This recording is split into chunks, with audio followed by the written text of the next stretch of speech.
മരിച്ചവരെല്ലാവരും ഉയർത്തെഴുന്നേറ്റ് പറ്റു പ്രിയപ്പെട്ടവരെ, എല്ലാവരും കണക്ക് തീർത്ത് പറ്റു പ്രിയപ്പെട്ടവരെ. ഒരിക്കൽ മരിക്കുകയും പിന്നെ ന്യായവിധി നമ്മുടെ മുമ്പിൽ ഇരിക്കുന്നു.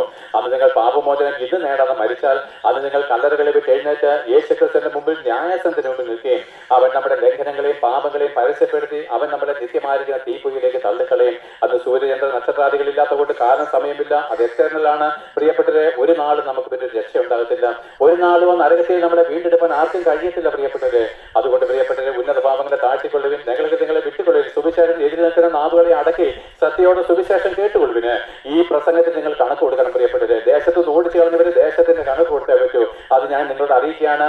എന്നാൽ പ്രിയപ്പെട്ടവരെ, ഈ മനോഹരമായിരിക്കുന്ന സ്വർഗീയ പ്രവേശനത്തിലേക്ക് സൗജന്യമായിട്ട് പ്രവേശിപ്പാൻ നിങ്ങൾ മാനസാന്തരപ്പെടണം. സ്നാനമേറ്റ് ആത്മാവിനെ പ്രാപിച്ച് യേശുക്രിസ്തുവിന്റെ സാക്ഷിയായിട്ട് ജീവിക്കുന്നുവെങ്കിൽ ഇന്നോ നാളെയോ തീർന്നു പോകുന്ന ജീവിതം നിങ്ങൾക്ക് എന്താണ് ലാഭകരമായിട്ട് തീരും. അല്ലെങ്കിൽ ഇത് നഷ്ടമാണ്, ഇത് നഷ്ടക്കച്ചവടമാണ്, ഇത് നരകവിദ്യയിലേക്ക് പോവുകയാണ്. എത്ര സമ്പത്തുണ്ടാക്കിയാലും ഇപ്പോൾ വഴിക്ക് വെച്ച ഒരു അപ്പച്ചനെ ഞാൻ കണ്ടു.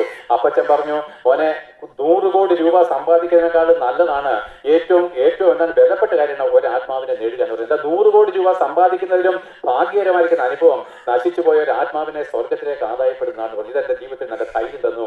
ആകെ പ്രിയപ്പെട്ട ഞങ്ങളുടെ പ്രസംഗം എടുത്തു. ഈ ദേശം യേശുക്രിസ്തു നാമത്തിൽ അനുഗ്രഹിക്കപ്പെട്ട് ശാന്തമായത് നിങ്ങൾ കേട്ടല്ലോ, ശാന്തമായിട്ട് ഞാൻ സംസാരിച്ചല്ലോ. നമുക്ക് മരിച്ചതിന് ശേഷം നരകവാതിൽക്കൽ വെച്ചല്ല കണ്ടുമുട്ടേണ്ടത്. സ്വർഗവാതിൽക്കൽ പുത്തനായിരിക്കുന്ന യേശുക്രിസ്തുവിന്റെ മുമ്പിൽ നമുക്ക് സന്തോഷത്തോടെ തമ്മിൽ മുത്തം കൊടുക്കാൻ തക്കവണ്ണം നിങ്ങളുടെ ഹൃദയം മാനസാന്തരത്തേക്ക് തിരിയട്ടെ ഞങ്ങൾ ആശിക്കുകയും ആഗ്രഹിക്കുകയും പ്രാർത്ഥിക്കുകയും ചെയ്തുകൊണ്ട് പ്രസംഗം നിർത്തുകയാണ്.